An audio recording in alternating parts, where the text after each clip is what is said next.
Bem-vindo, bem-vinda! O DNA está no ar. Eu sou Fabiana Silbor e hoje converso com o Tenente-Coronel Ney Sávio, que é o comandante do 4º Batalhão de Polícia Militar. Bem-vindo, comandante. Obrigada por o senhor estar aqui conosco, conversando um pouco sobre a sua história. Obrigado, Fabiana. Eu agradeço a oportunidade de estar aqui hoje. É um prazer, mais uma vez, estar aqui na Band. Obrigada.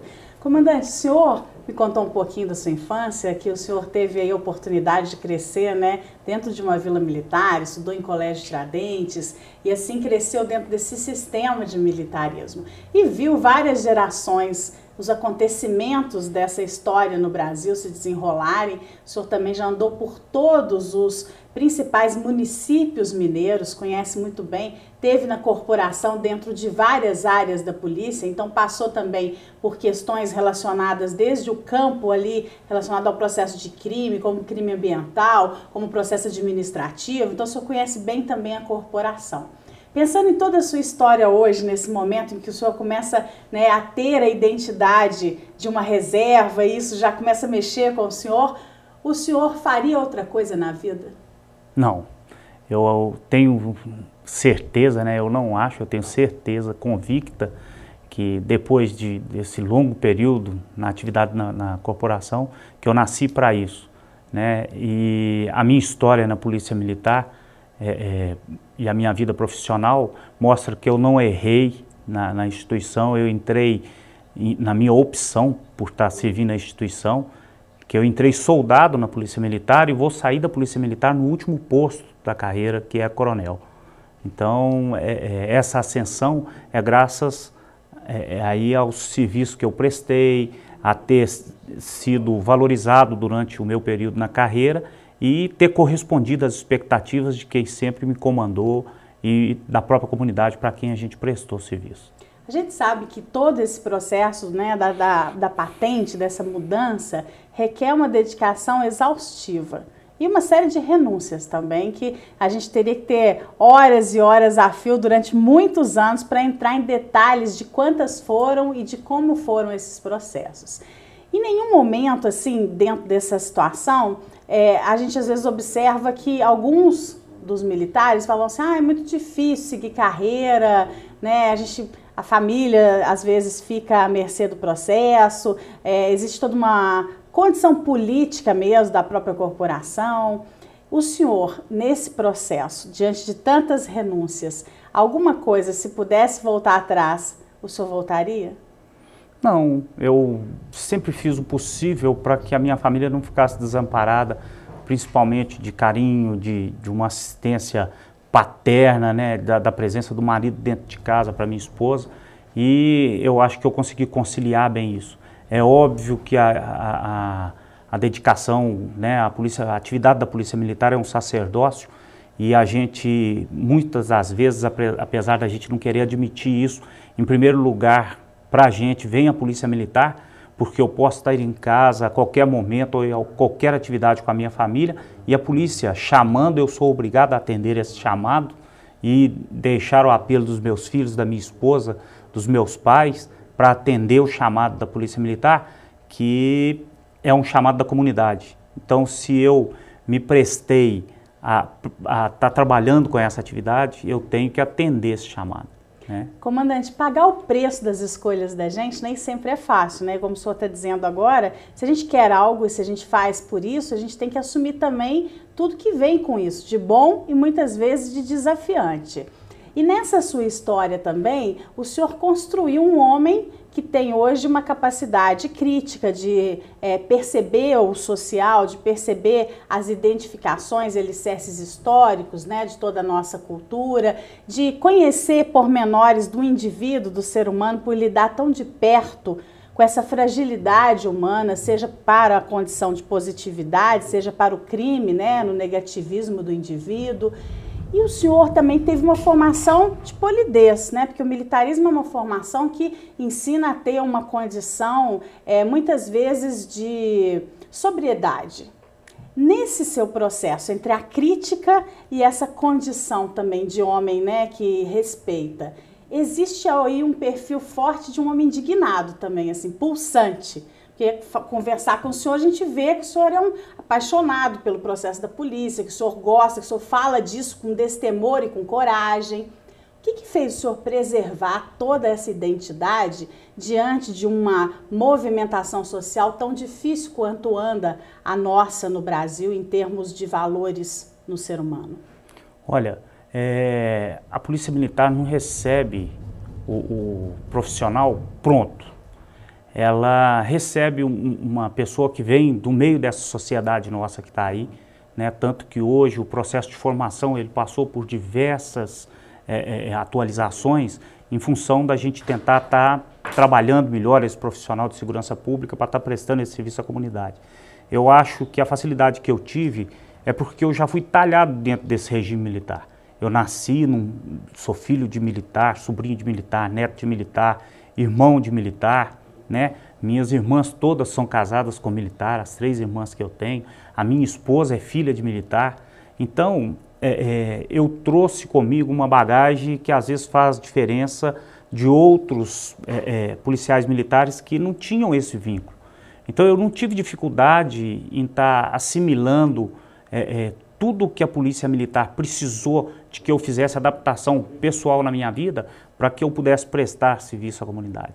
A polícia exige muito da gente, dessa postura ética, da questão, a gente não basta a gente ser honesto, ser íntegro, a gente precisa de parecer, né, mostrar para as pessoas que a gente é ético, é íntegro nas ações da gente, apesar de algumas vezes a interpretação externa não corresponder a isso, mas a situação, eu acho que está assim, se a pessoa fizer uma escolha de vínculo profissional para seguir uma carreira, ela vai ter facilidade, ela amando a profissão dela e se integrando e entregando-se à atividade que ela vem executando, de qualquer forma essa pessoa vai ter sucesso profissional.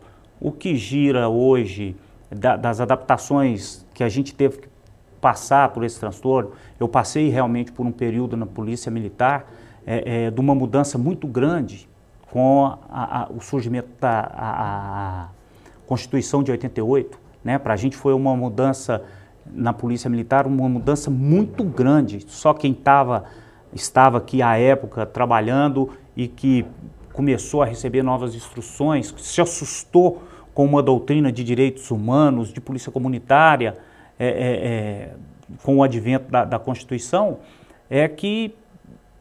e assimilou isso, né, que é mais importante a gente colocar, porque a polícia passou por essa grande transformação, algumas pessoas resistiram mais, outras resistiram muito, e pessoas que se adaptaram fácil a essa questão. Então, eu inclusive fiz o curso de polícia comunitária e de direitos humanos, e o primeiro dia meu, o professor me perguntou por que eu tinha sido indicado e eu não sabia responder, né? E no final do curso eu me senti gratificado de ter visto que eu precisava de realinhar minha atividade profissional de acordo com o que estava na norma, ou eu seria um infrator da própria norma. Então isso é complicado para a gente ter esse entendimento.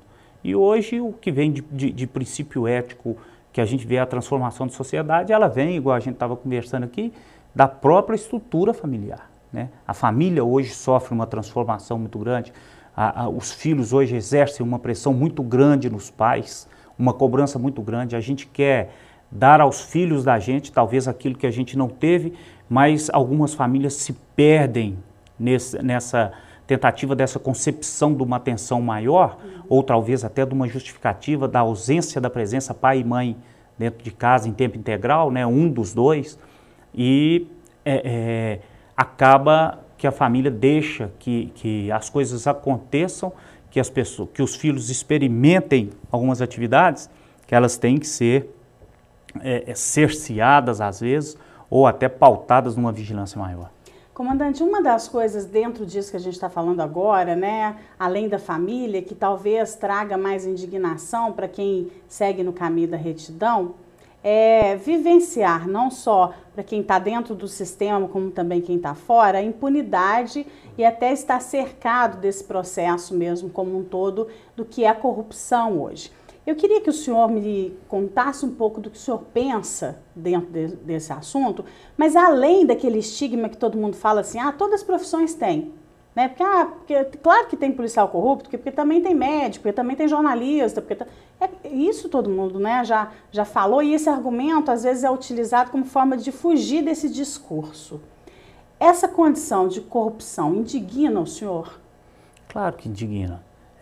A gente hoje, quando a gente fala em corrupção, a primeira imagem que vem para a gente é uma corrupção econômica. Existe uma corrupção muito maior que conduz a essa corrupção econômica, que é a corrupção ética. Né? O ser humano hoje, dentro disso que eu falei na pergunta anterior, e essa corrupção hoje, as pessoas estão acessíveis a isso porque se sentem no direito de experimentar qualquer coisa. Então, se a gente traz do berço uma educação, traz e conduz a família da gente dentro de princípios éticos morais, dentro de respeito às regras sociais, obviamente que ao serem tentados por qualquer tipo de corrupção, por uma sedução, por qualquer facilitação, droga, dinheiro, bebida, né, ou prostituição, poder, status, né? Isso mesmo, essas pessoas vão saber negar isso. Né? Não, comigo não, eu não aceito isso, eu aprendi que isso é errado e eu vou praticar. Então a instituição tem sim problemas com isso, mas igual eu te falei, as pessoas que a gente hoje recebe na instituição, elas vêm dessa sociedade corrupta que a gente tem hoje, corrupta que eu falo assim, nesse sentido de uma corrupção social, de uma corrupção ética. E o sistema nosso de formação, por mais que a gente se empenhe e tente buscar a perfeição, ele não consegue converter essa pessoa já com um princípio moral definitivamente corrompido. Comandante, a gente tem aqui o desafio para o senhor, em 30 segundos, me dizer, se o senhor pudesse mudar uma coisa, o que o senhor mudaria? Olha, para o bem da sociedade, eu mudaria o nosso sistema legislativo. Né? Hoje, uma legislação remendada, uma legislação insuficiente para garantir a segurança da sociedade, uma legislação corrupta, no sentido de que as pessoas de bem estão sendo vitimadas por infratores e essas pessoas infratoras estão em liberdade enquanto pessoas de bem estão sendo prisioneiras em suas casas. Foi uma boa lembrança, uma ótima ideia, comandante. Vou ter que cortar o senhor porque a gente está ao vivo e a gente vai terminando aqui, mas foi realmente um ótimo lembrete até para que possamos seguir esse exemplo. Parabéns, sucesso. Muito obrigado. Muito obrigada pela sua presença e pelas suas ideias. Muito obrigado. O prazer é nosso estar aqui. Obrigada. Então, eu fico por aqui, você, o nosso agradecimento, o nosso abraço, DNA está sempre para você também. Participe. Até o próximo programa.